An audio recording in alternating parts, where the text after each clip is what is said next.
నమస్తే అండి, welcome to my channel. ఈ వీడియోలో ఈ సంవత్సరం మనకి ధనుర్మాసం ఎప్పటి నుంచి ప్రారంభం అవుతుంది, మార్గశిర మాసం అయిపోయిన తర్వాత స్టార్ట్ అవుతుందా లేదంటే మార్గశిర మాసం మధ్యలోనే స్టార్ట్ అవుతుందా, ఈ మాసంలో ఎవరిని పూజించాలి, అలాగే నెలగంట ఎప్పుడు పెడతారు, అసలు నెలగంట పెట్టడం అంటే ఏమిటి, గోదాదేవి కళ్యాణం ఎప్పుడు జరుగుతుంది, అసలు పెళ్లి కాని యువతలకి ఈ ధనుర్మాసం అంటే ఎందుకంత ప్రత్యేకత అనే విషయాలన్నీ కూడా మీకు అర్థమయ్యే విధంగా చాలా క్లియర్గా చెప్తానండి. వీడియోని ఎక్కడ కూడా స్కిప్ చేయకుండా చూడటానికి అయితే ట్రై చేయండి. ముందుగా అయితే ధనుర్మాసం అంటే ఏంటో తెలుసుకుందాం. సూర్యుడు ప్రతి నెల ఒక్కొక్క రాశిలోకి సంక్రమణం జరుగుతుందండి. అంటే ఒక్కొక్క రాశిలోకి ప్రవేశిస్తారు. ఆ విధంగానే డిసెంబర్ నెలలో వచ్చే ధనుస్సు రాశిలోకి సూర్యుడు ప్రవేశిస్తారు. దాన్నే ధనుర్మాసం అని అంటారు. అయితే ఈ ధనుర్మాసం అనేది మన తెలుగు నెలలకు సంబంధించింది అయితే కాదండి.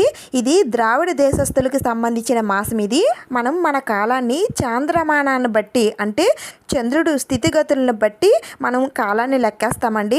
అదే ద్రావిడ దేశస్తులు సౌరమానాన్ని బట్టి అంటే సూర్యుడు కదలికలు బట్టి వారు కాలాన్ని లెక్కిస్తారు. అందుకనే మన తెలుగు నెలల్లో ఈ ధనుర్మాసం అనేది కనిపించదండి. మనకి మార్గశిర మాసం అనేది డిసెంబర్ నెలలో వస్తుంది. ఆ తర్వాత పుష్యమాసం అనేది వస్తుంది.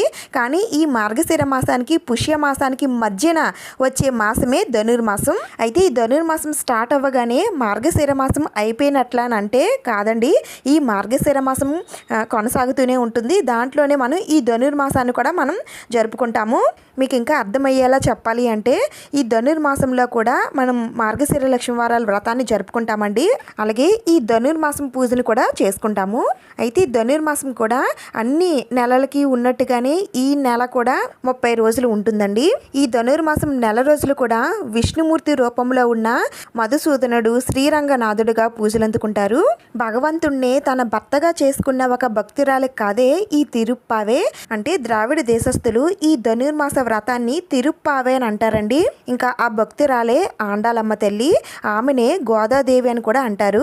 ఈ ధనుర్మాసం 30 రోజులు కూడా తానే రచించిన పాసురాలతో అంటే కీర్తనలతో ఆ స్వామివారిని పూజించింది. దాని ఫలితమే ఆ శ్రీ మహావిష్ణుమూర్తి శ్రీరంగనాథుడి రూపంలో ఆ గోదాదేవి అమ్మవారిని వివాహమాడారు. గోదాదేవి ఆచరించిన వ్రతమే ధనుర్మాస వ్రతం లేదా మార్గళి, స్త్రీ వ్రతం, కాత్యాయని వ్రతం ఇలా ఎన్నో పేర్లతో పిలుస్తారండి. తిరుమలలో ఈ నెల రోజులు కూడా సుప్రభాతానికి బదులు తిరుప్పావే గానం చేస్తారు. మన భారతీయులందరూ కూడా ఈ ధనుర్మాస వ్రతాన్ని ఆచరిస్తారు. ఈ వ్రతాన్ని ఎవరైతే ఆచరిస్తారో, తిరుప్పావై ఎవరైతే పారాయణం చేసి శ్రవణం చేస్తారో వారికి ఆయురారోగ్యాలు అష్టైశ్వర్యాలు చేకూరుతాయని మనకి పురాణాలు తెలుపుతున్నాయండి. ఈ ధనుర్మాసంలో ఆ శ్రీకృష్ణ భగవానుడికి నెల రోజులు కూడా ఎవరైతే తులసి మాలని సమర్పిస్తారో వారికి నచ్చిన వరుడితో వివాహం జరుగుతుందండి. ఈ ధనుర్మాసంలో 30 రోజులు కూడా గోదాదేవి ఆ శ్రీరంగనాథుడిని ఎంతో భక్తి శ్రద్ధలతో తన కీర్తనలతో పూజించి ఆఖరి రోజు అంటే భోగి రోజున ఆ శ్రీరంగనాథుడిని భర్తగా పొందింది. అందుకనే ఈ రోజున అంటే ఈ భోగి పండుగ రోజున విష్ణుమూర్తి ఆలయాల్లో పెద్ద ఎత్తున గోదాదేవి కళ్యాణం జరుగుతుందండి. పెళ్లి కాని వారు గోదాదేవి కళ్యాణం చూసినా లేదంటే ఆ తంతులో పాలు పంచుకున్నా సరే వారికి వెంటనే వివాహం జరుగుతుందని అంటారు. అయితే ఇంతటి పవిత్రమైన ఈ ధనుర్మాసం ఈ 2024 సంవత్సరంలో ఎప్పుడు ప్రారంభమై ఎప్పుడు ముగుస్తుందో తెలుసుకుందాం. సూర్యుడు ధనుసు రాశిలోంచి మకర రాశిలోకి ప్రవేశించే మధ్య కాలాన్నే ధనుర్మాసం అని అంటారు. మనకి ఈ 2024 సంవత్సరంలో డిసెంబర్ 16వ తేదీన సోమవారం ఉదయం 6:57 సూర్యుడు ధనుసు రాశిలోకి సంక్రమణం జరుగుతుందండి. అంటే ఈ రోజు నుండే మనకి ధనుర్మాసం అనేది ప్రారంభమవుతుందండి. అలాగే ధనుర్మాస పూజను కూడా ఈ రోజు నుండే ప్రారంభించాలి. ఇంకా ఈ ధనుర్మాసం ఎప్పుడు ముగుస్తుందంటే 2025 జనవరి 14వ తేదీన మంగళవారం మధ్యాహ్నం 2:45 సూర్యుడు మకర రాశిలోకి ప్రవేశిస్తారండి. దీనినే మకర సంక్రమణం అని అంటారు. ఈ రోజు మనం సంక్రాంతి పండుగను జరుపుకుంటాము.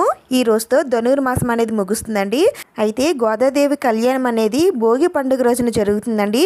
2025లో భోగి పండుగ ఏ రోజు వచ్చిందంటే జనవరి 13వ తేదీన సోమవారం భోగి పండుగ రోజున గోదాదేవి కళ్యాణం జరగనుంది. ఇంకా నెలగంట పెట్టడం, నెల పట్టడం అంటే ఏంటో తెలుసుకుందాం. సూర్యుడు ధనుసు రాశిలోకి ప్రవేశించడాన్ని నెల పట్టడం, నెలగంట పెట్టడం అని అంటారండి. విశాఖపట్నంలో సింహాచలంలో ఉన్న అప్పన్న స్వామి వారి దేవాలయంలో గంట కొడతారండి. దాన్నే నెలగంట కొట్టడం లేదా నెల పట్టడం అని కూడా అంటారు. ఈ ధనుర్మాసం పూర్తి అయ్యేసరికి మనకి పెద్ద పండగ అంటే సంక్రాంతి పండగ వస్తుంది. పండగ హడావిడిని గుర్తు చేస్తూ ఈ నెల రోజులు కూడా ఎంతో అందమైన రంగవల్లుల్ని దిద్దుతారండి. అది కూడా ఈ మాసంలో చుక్కల ముగ్గులకు బదులుగా గీతల ముగ్గులను అయితే పెడతారు. ఆ ముగ్గులోనే చంద్రుడిని కూడా మనం వేస్తామండి. చంద్రుడిని ఎందుకు వేస్తామని అంటే ధనుర్మాసం అనేది సౌరమానానికి సంబంధించింది. కానీ మనం చాంద్రమానాన్ని అనుసరిస్తున్నాము అని చెప్పడానికి ఆ ముగ్గుల్లో చంద్రుడిని వేస్తాము. ధనుర్మాసానికి సంబంధించిన అన్ని విషయాలు కూడా మీకు అన్నీ కూడా అర్థమయ్యే విధంగా చెప్పానని అనుకుంటున్నానండి. ఇంకా మీకు ఏమైనా డౌట్ ఉంటే నేను కామెంట్స్లో అడగండి. ఇంకా నెక్స్ట్ వీడియోలో ధనుర్మాసం పూజని ఎలా చేయాలి, 30 రోజులకి గాను 30 పాసురాలు ఎలా చదువుకోవాలి అనే విషయాలన్నీ కూడా నెక్స్ట్ వీడియోలో షేర్ చేస్తానండి. అన్నీ కూడా మీకు అర్థమయ్యే విధంగా చెప్తానండి. తప్పకుండా సబ్స్క్రైబ్ చేసుకొని పెట్టుకుంటే నేను పెట్టిన వీడియోస్ అన్నీ కూడా మీరు చూడొచ్చు. ఈ వీడియో ద్వారా కొన్ని విషయాలైనా మేము తెలుసుకున్నామని అనుకుంటే ప్లీజ్ తప్పకుండా వీడియో లైక్ చేయండి, షేర్ చేయండి. ఇంకొక మంచి వీడియోతో మళ్ళీ కలుద్దాం. Thank you for watching.